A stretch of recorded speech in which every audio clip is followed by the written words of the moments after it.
Just be glad for all you have that's in today.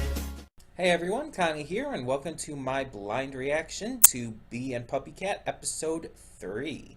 So yeah, we're here with another episode of Bee and Puppycat. This series is pretty insane.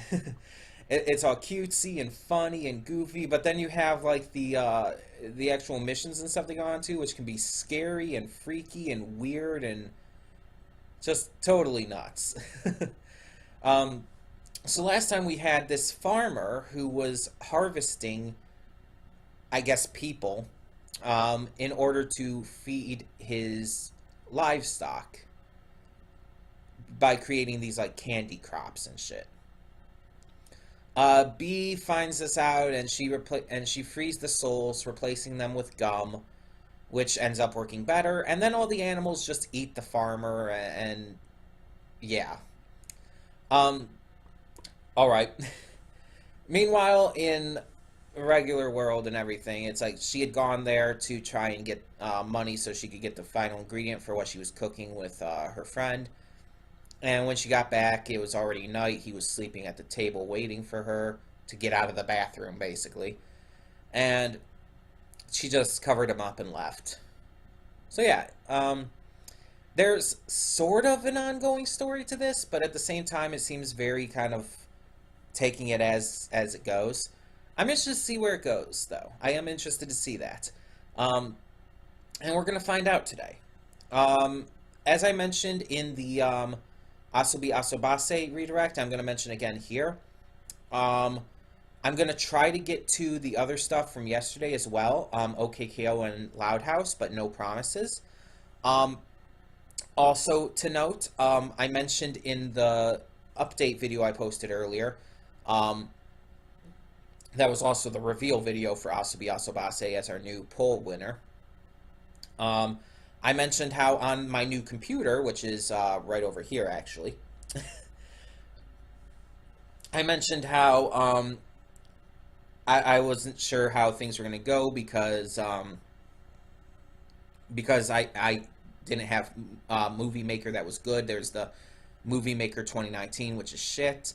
And then I found this video editing software called Wondershare Filmora 9. That seems a little better, but still not really quite my thing. I'd have to get used to it. But then, like, right after I posted that poll winner reveal and update video, somehow I found out I do have regular Movie Maker. I have no idea how, but I have it. Because I went to a picture that I had already transferred over. I right-clicked it and went to open with, and it was there. I thought it was the new one at first, but so I went to it to see how pictures would turn out on the new one, and no, it was the old one. And it's working and everything. I don't know how it's there. I don't know why it's there. I'm not going to complain, though. So that will definitely make it easier to start recording and stuff on the new computer.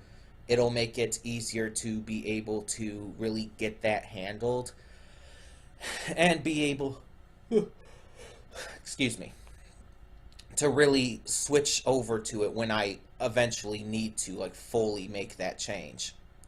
As I said before, as I've said in the previous videos and stuff, I am going to try and continue to use this computer for as long as I can.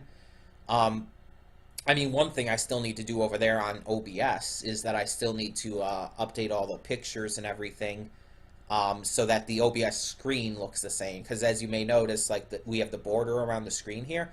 On the OBS screen over on that version, it won't have that yet. I actually have to put that in.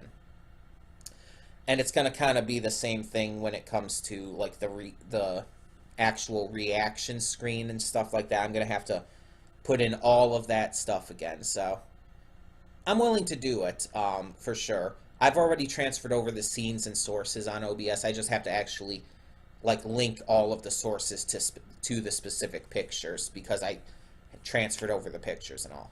You know what I'm saying. But yeah, so I have to continue to try and get all of that set up, and hopefully it'll work well. But that being said, we'll find out. We'll see as we go. We'll check it basically as it happens. And as I said, I'm going to try to get to the other stuff today that we need to get to. Um, oh, oh my, excuse me. I am sorry for that. I don't know where the sudden yawning is coming from. But I'm going to try to get to the stuff from yesterday if I can. If not, I'll try to at least get to one. And if I can't get to either of them for some reason, I'll just push them off until next week. I apologize for that ahead of time, but not really too much I can do in that matter. But like I said, I'm going to try to get to them today. I should have enough time. I found out that the event I'm going to at the church tonight is at 6, so I should be leaving here about 5:30, 5:45, somewhere in that range. Maybe a little before.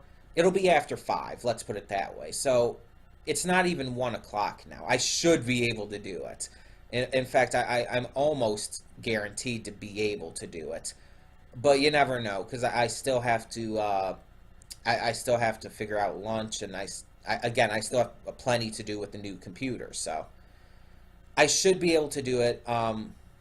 We'll see. We'll see. There shouldn't be an issue. I'm just putting it that way. There shouldn't be an issue at this point. Either way, so I'm excited to get to another episode of Being Puppycat, so let's do that. So when the screen fades to black, pause this redirect and go to the description below. Follow the link to the reaction, and after you watch it, come back here to the redirect and resume play. Because after it fades to black, then fades back in, everything from that point forward will be my afterthoughts, and will contain spoilers to the episode. So that being said, thank you so much for tuning in, and I will see you at the reaction. Okay, and we are back, and we'll begin with spoilers in 3, 2, 1, now. Okay, so this episode, Bee and Puppycat are watching a television program together, some eating-based show. It didn't look like a cooking-based show. It looked like he was just eating. What is it, mukbang? But yeah, so they're watching the program. They both love it. And so, suddenly they get a knock at the door, and it's this kid named Cardamom, who I assume he's British? He sounds like it.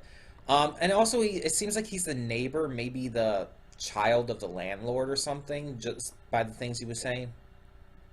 Apparently, Bee's toilet is leaking, which is somehow leaking into the apartment downstairs, I guess. So he's come there to fix it, which by the end he actually does, because apparently there's a can of food in the toilet for some reason. So he fixes it. But meanwhile, he has Bee and Puppycat head out because he needs room to work. So they're at the beach front. They're just trying to find something to do, trying to find a TV that's playing their show. And eventually they decide they're going to go on a mission. Well, they're going to go see where, they're going to see the one, why can't I think of his name right now? The TV dude who gives them the missions, and they're going to have him, like, let them watch the show there. They're not actually going on a mission, but they probably will. This episode was probably the least, like, really weird one in terms of its content. Like, we had the farmer, we had that fish monster. Even though the other episode, which gave us Puppycat's backstory and shit, got pretty freaking intense for what you would think the rest of the show is like. This one didn't really have that. The most exciting thing that happened was probably Cardamom, like that just him trying to fix the toilet and shit. We also find out that apparently Bee doesn't like the water. I assume that she's just referring to like the ocean and whatnot, not like just water in general. She's just not a fan of it, I guess. Kind of like Neptune from Ruby. Though I don't think she's as afraid of it. I think she just doesn't like it. It's not like a phobia like Neptune has. But yeah, so they just head off on their mission, and not really much happened in this episode. I will say though, Bee is fucking adorable in her swimsuit. Like seriously, um, I've seen multiple shows obviously where characters will get into swimsuits and stuff, and there's a lot of times where the swimsuits will look really good on them. I acknowledge when a character looks good in a swimsuit. I think I'm not like one of those people who are like super obsessed with it as a fetish or anything, but I acknowledge that swimsuits, especially one piece swimsuits, can look very good on a person. Uh, and it's funny because just before this, I recorded Asobi Asobase, the first episode of that, and there's some swimsuits in that as well. Um, but yeah, it's like B. I like that B as a character as well. It's not like this necessarily stereotypically pretty girl. She's not thin. She's actually pretty thick. She's not like super fat or anything, but she's thick. And she's not like conventionally attractive in either her personality or her looks. She's actually kind of a spaz. She's a little bit nerdy, a little bit ridiculous, um, a little immature, but she's not like this like really ugly or horribly fat person or anything. She's thick, she's geeky, she's weird. Um, and I like that. I like that we have this different kind of female main character. They're not trying to make her this overly pretty character. They're just trying to make her relatable in a way to a lot of us. And I can really appreciate that. Now, I mean, obviously, I'm a lot fatter than she is, but still. Um, yeah, I really like her as a character. I enjoy her. She not just because she's funny either. I think she's, again, really relatable, really likable, really charming in her personality. I think she's fun. And she is attractive, as cartoon characters go. I do think she is attractive. Maybe that's just me. I don't know. But yeah, so there is that. I did want to mention that because I do mention when I like cartoon characters. I'll fully own up to that. um, Cardamom as a character, he seems very deadpan. Not quite as much as like Maud from MLP, but he seems very deadpan. He doesn't seem to have a lot of like amazing emotion or anything or depth to the way he speaks. I don't have any real strong feelings about him from this episode. I don't know if he'll continue to be a recurring character. Um, but yeah, it's just right as of now, he's just kind of there. It's just like, yeah, okay.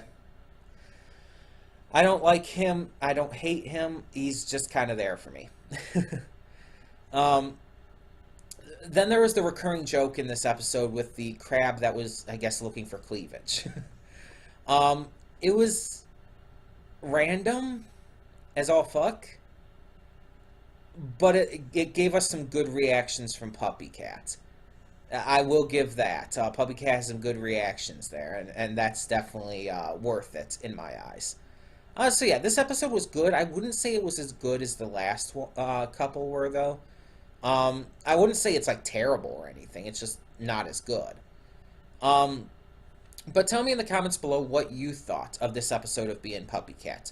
What did you think of the recurring jokes? What do you think of Cardamom? And do you think Bee is attractive? Just honestly, do you think she is an attractive character?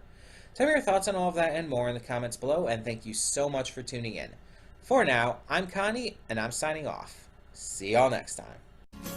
And though you've come